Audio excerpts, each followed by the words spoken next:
is, let's say, an important gathering.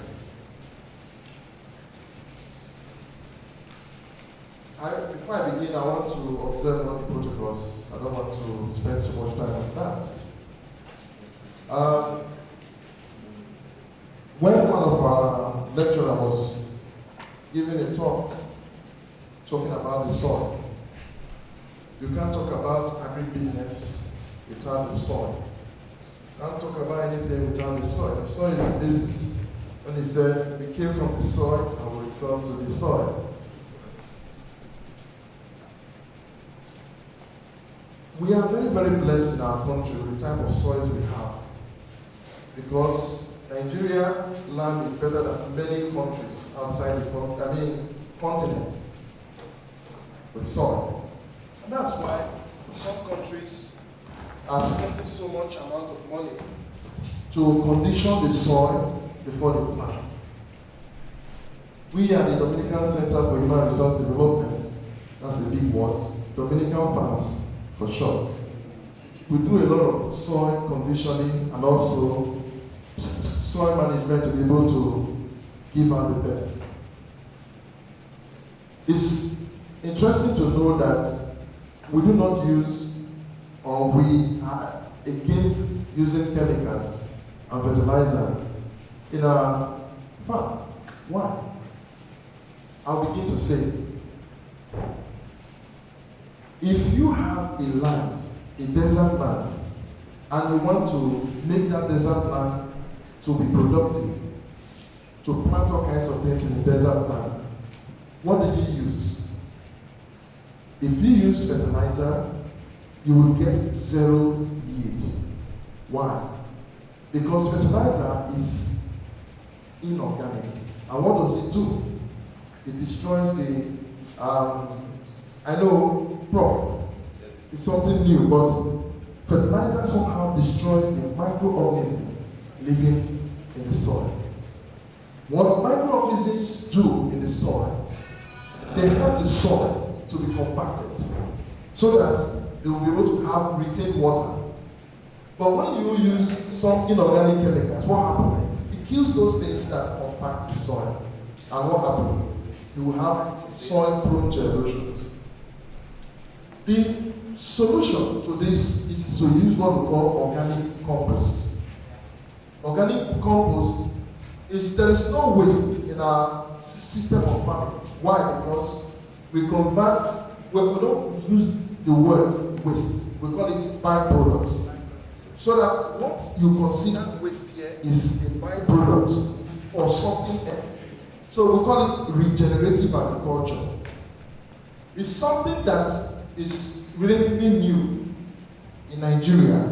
Why? Because the conventional agriculture in Nigeria is linear. And when she was saying it, I was just laughing. It's linear because it's one-way traffic. But our system of agriculture is cyclical. It goes round, and we call it integrated.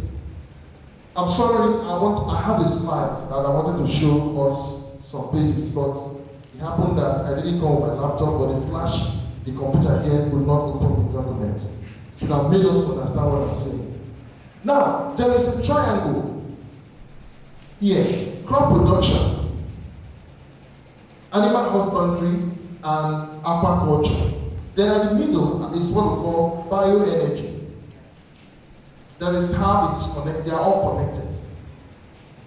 When you produce, yes, was it yesterday or 2 days ago? I was in the Central Abattoir, Makinde.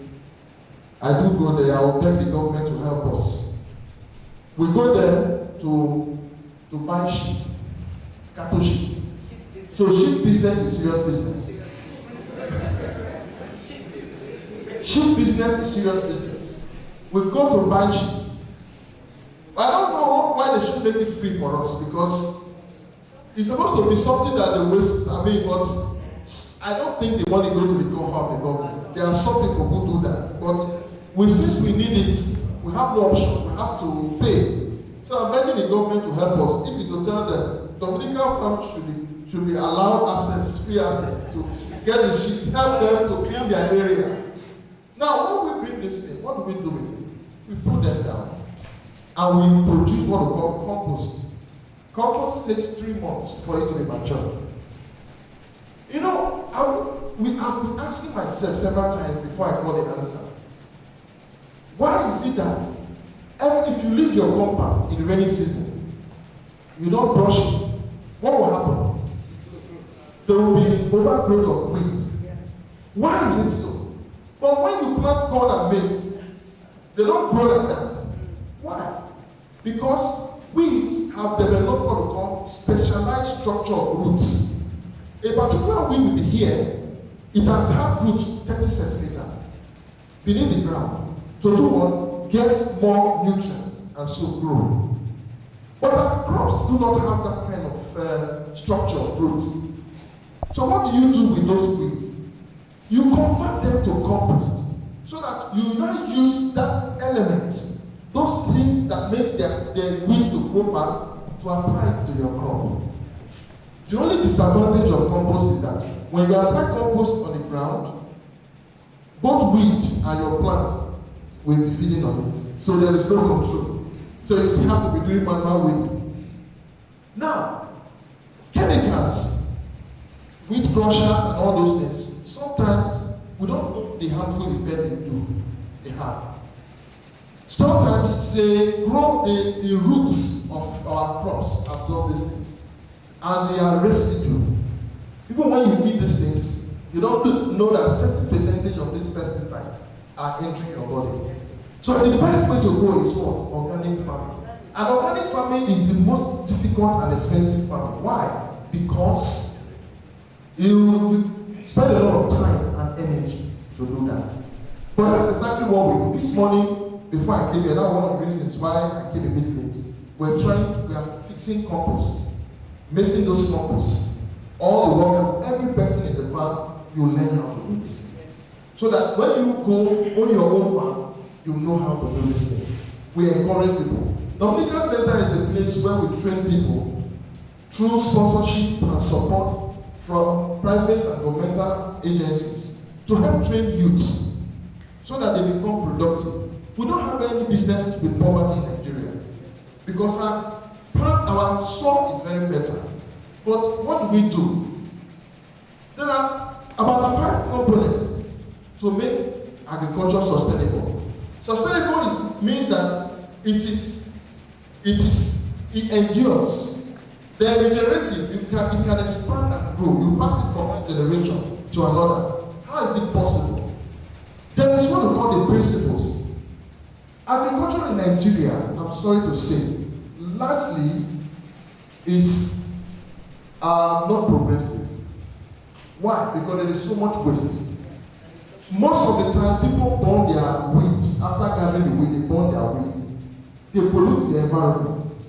But you can convert that weed to what? Compost. Or use those weeds as mulching. When you plant, you use the weed to cover what you are planting. So that the plant will have enough water in the soil, and also prevents the sun from killing the crops when they are growing. If you are planting carrots, you have to mulch carrots so that the sun, the element, the ultraviolet rays does not kill the plant. And a whole lot needs to be done to encourage a new way of thinking. So that's where we have the principle. First thing first, have the principle. The right principle of doing agriculture in your head. The second thing is what? From that principle, develop what we call the technology or tools that you need. Then after that, what do you have? Social capital. People around you know the markets where you produce. Then what we call human capital. The humans who work with you, they need to be equipped as well. And the last of what all you need is what? Economic capital, the finance.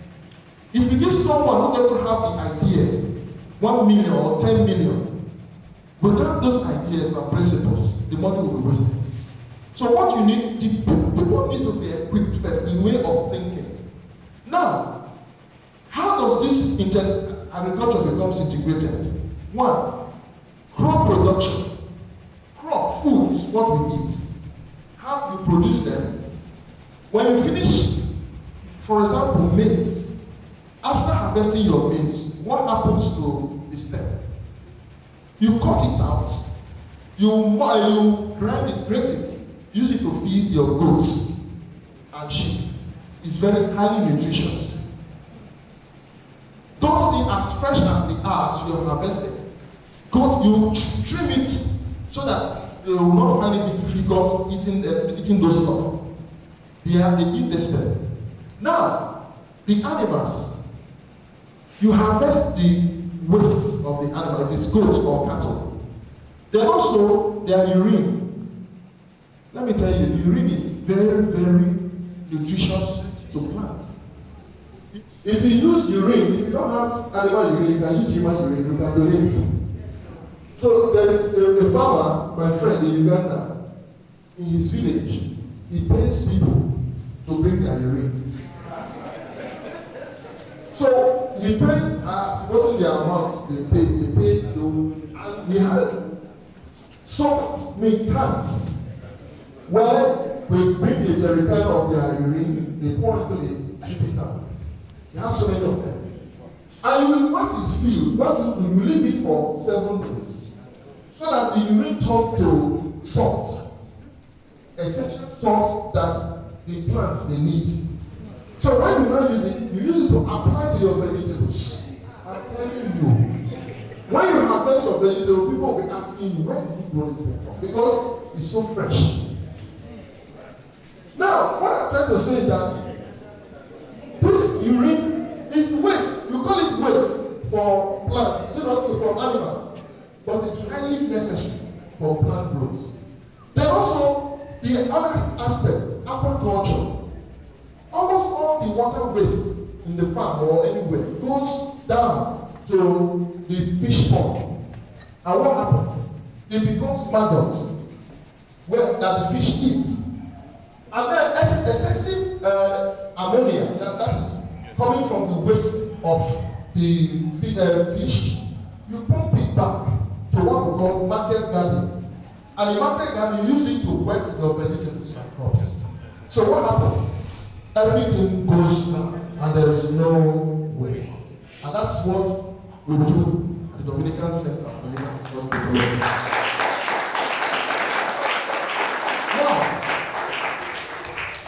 Now, coming back to Nigeria, how much is the crate of egg now in the market? Almost 2,000. But you can actually produce your eggs and sell them for 1,500 or 1,200. Why? Because the farmers, those who go into production, they are constrained because of the high cost of feed. You cannot not incur costs, then sell less. That's not business. Business is not charity organization. You make your profits to stay in business. But what do you do? Learn how to compound your feed. What do these birds, what do they need? Carbohydrate, protein, minerals, calcium, salt. Those are the essential things that they need. If you are able to grow your corn in your farm for the feed, and also soya beans or palm kernel cake, you mix them up with the shell of snail or oyster shell, you grind them, mix them, it makes them abundantly strong. Feed this your chicken, they will grow big. Again, vitamins are introduced by using moringa leaves and neem leaves. You know what is neem leaf? Yeah. Moringa, dogoyaro. It's a leaf. There's a way you introduce it to them. When you eat a brother of 2 months, you will think that brother went to the gym. Because in Moses, I don't know. That is the point. And by so doing, you reduce the cost of the feed. We are shouting in Nigeria, bread is expensive. But bread cannot be expensive if you know how to use cassava flour and potato flour to mix with your wheat flour. It will reduce your cost of production. And that's the point. So it's having the essential tools, the principles to drive down the cost. They will have a competitive advantage over what is happening outside the world. Why is agriculture? People are highly running away from agriculture. Because probably agriculture is seen as a dirty job. Whether you are Facebooking every day, doing everything, after Facebook, you come back to eat. You will eat. You will not eat Facebook. You will not eat Google. You will still eat. Now, why is it not possible for us? Look, sometimes people think that when you want to have fun, you need to, when you want to go into farming, you have big land. No. In your backyard, you can plant 500 tubers of yam in your backyard in sacks. In sacks. And at the end of how many months they produce. That's the point. By so doing, you chase away hunger. We don't have anything to do with hunger. In the Dominican Centre, we have, as of now, 3 varieties of cassava. There is the one that is for 15 months. We call it TME 419. 15 months. Why is it called 419? I don't know. But it's because most of the time, sometimes it goes to 2 years before you will see it. When you harvest it, it's like yam tuber, very massive and big. But sometimes after 6 months, the stem is so big that you think it's already mature. When you go to harvest it, it's so small. What is there? It must take close to 2 years before it matures. There is another one we have. We call it Baba 70. That one, it's one of the best cassava we have. It can produce 38 tons in 1 hectare. Then the other one is the yellow cassava or the vitamin A cassava. It's very beneficial because when you harvest it and process it, you don't need to put anything like oil. There is oil coming out from it. This one now is yellow cassava. That's the vitamin A cassava. Then this is the stem. You see the stem is white. This is the stem. Then this one is Baba 70. The one I'm talking about, Baba 70. It produces high yield. Sorry. So this is the stem of Baba 70. Then this one is TME 419, white gari. Yes. This one takes close to 2 years to get maturity, but once it's mature, it's so big like yam tuber. This is vitamin A cassava. We didn't put anything like palm oil. In fact, when you are processing it, things like oil will be coming out from it. It's natural and it's very healthy for the eyes. For those, especially those who take a lot. Then this is Baba 70. Baba 70. It produces high yield, such that if you want to go into cassava making for money, you go for this one. And Baba 70 takes 8 months. 8 months is already matured. So this one is already 8 months. They are mature. After 8 months, you don't harvest them, they will start getting rotten. Then the same with all this other one, but they take longer years. What I'm saying is that we can beat hunger and poverty in Nigeria if we look inward. Those things you waste from your kitchen, yam head, you can plant them in your farm. You can plant them in your backyard, inside sack. Agriculture should be the highest employer of labor because there's what we call value chain in agriculture. Like I said, primary production, those are the people who suffer, who don't have money in primary production because we are the ones who are in the field. Then after primary production, what happened? Those who now come to buy it will now buy it and process. For example, now you are producing cassava. After harvesting your cassava, somebody comes to buy it from you. They will always buy it cheap. You know, when we were selling corn those days, they'll come and buy corn very cheap. But when they go outside, we sell corn like 8 for 200. 8 for 200. But when the person comes to buy corn, will not go outside and sell one corn 100 naira. So you came to buy 200 from us and you're going to make 800. You see what happens? Those who are in the second production and in the tertiary production, marketing, are the ones who have the money. And that's what Prof was saying, agribusiness is the key. Without the first production, primary production, we have agribusiness. So what I'm saying is that government needs to put eye or give assistance to those in primary production because they are the ones doing the labor. While those in agribusiness, yeah, they will be taxed more to fund those doing the primary production. That's how it goes. For us to have food security in Nigeria.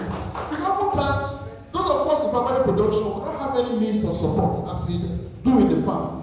We run ahead to see how we are going to produce, and on top of that, we produce organically. We use compost. And again, my friend, a farmer in Agbo, asked me, please, there's a tomato that we produce. Tell them to get the tomatoes. Now they ask us, how will you produce tomato without applying chemical? I said, we don't apply chemical. But what we do, we culture what we call effective microorganism in the farm. You culture it, then you apply it to the farm. What do? You introduce microorganisms in the farm to ignite, to make the farm, the crop to produce in mass. Look at this. This tomato usually is not grown in the south. Sometimes it's grown in the north. We have almost an acre of them growing now in the farm.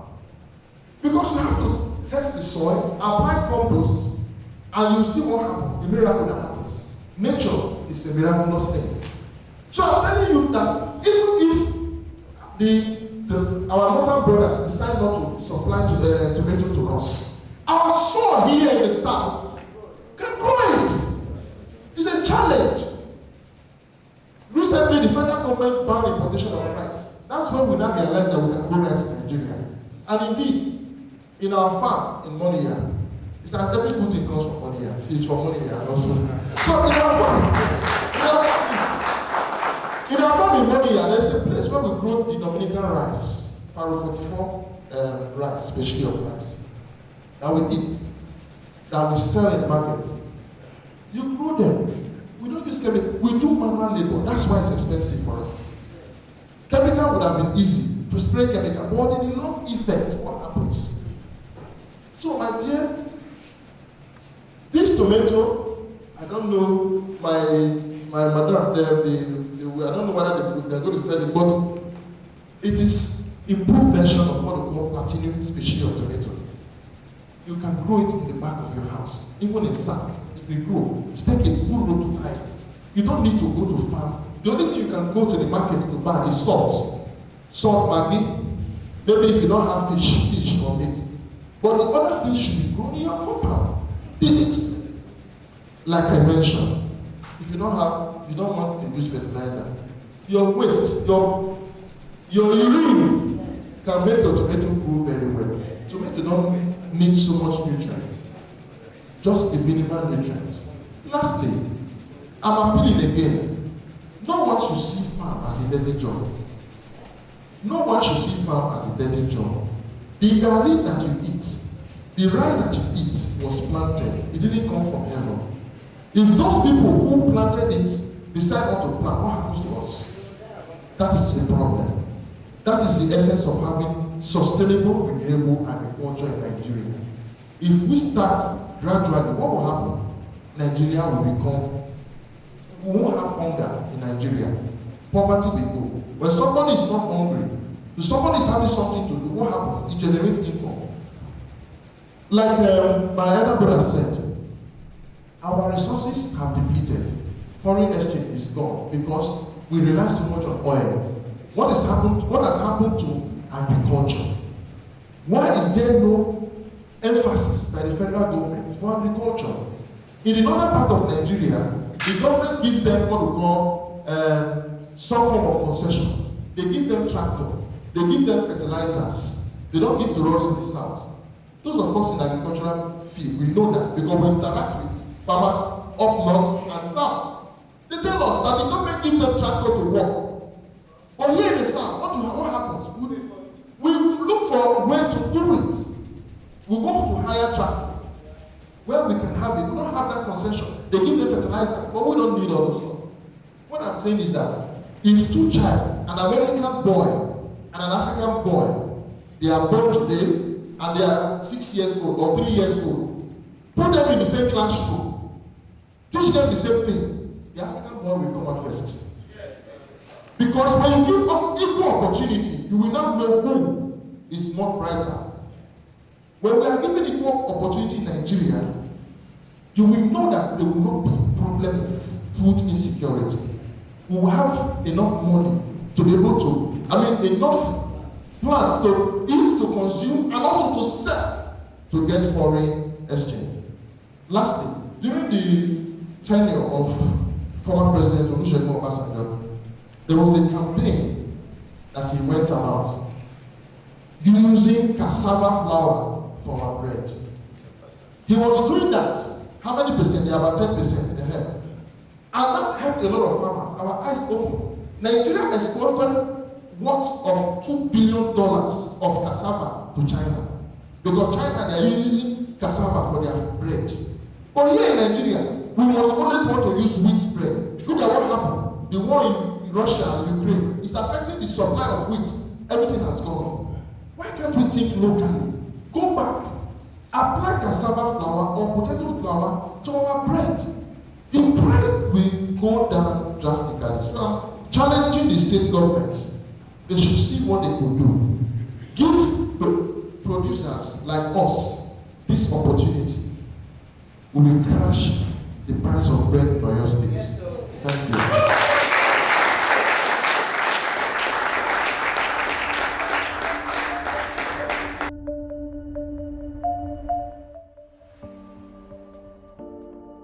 Is that we are at a crossroad where we have the conventional agriculture leaving us in poverty and unemployment. What we are doing is a new African vision, like tailored after the Songhai Initiative for Africa. What we do basically is that we pull the youths out of poverty, and unemployment. Once you are a Greek entrepreneur yourself, you don't need to be under any person. You are your own boss. And what does it mean? You put food in your table and at the same time put food in the tables of other people. That's what it is basically. To retooling the soil to give us maximum yield. You don't need to have large acres of land. You can produce more and better with less. That is the system. You don't need anything. It is the soil. The soil that has the key to everything. This soil has power. So what we do is that we train youths to think inwards, look at what God has given them in nature, see how they can harness this nature, that's natural gift, and be productive with it. With that, we don't have any need to have poverty alleviation. Farming is already a program in poverty alleviation. Because if you are able to conquer the soil, you can conquer anything in this world.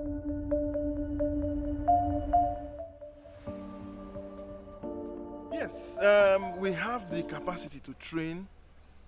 We have different modules for training. Monthly training, 3 months boot camps, 6 months, a year. So it depends on whatever the youth. If it's monthly, we can handle at least between 60 to 100 students monthly. We can do that.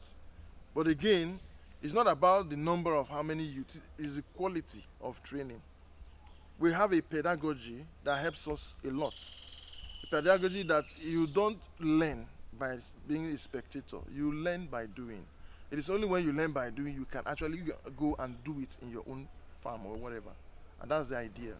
So when we have those students, we see them as our own staff.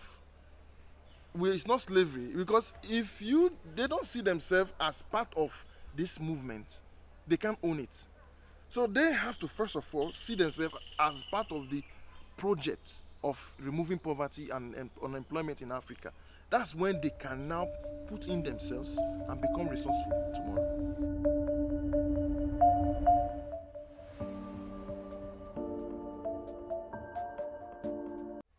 The government they are not farmers. They don't have business in farming. What else they should do, in my own opinion, is that they should try to locate these farms where they have training centers, but again, where they have what we call primary production. Those are the centers they should see and discuss with them, see how they can partner with them to produce. In advanced countries like the US, they give some form of subsidy to their farmers. we are talking about subsidy removal in the petroleum product in Nigeria. They are not talking about subsidy in petroleum. They're talking about subsidy in farming, in agriculture. When you empower this, empower these primary production farmers, what happens? There will be excess supply of food in the market. And that's where the government now come in and regulate the pricing of food. Make sure that there is what we call food security.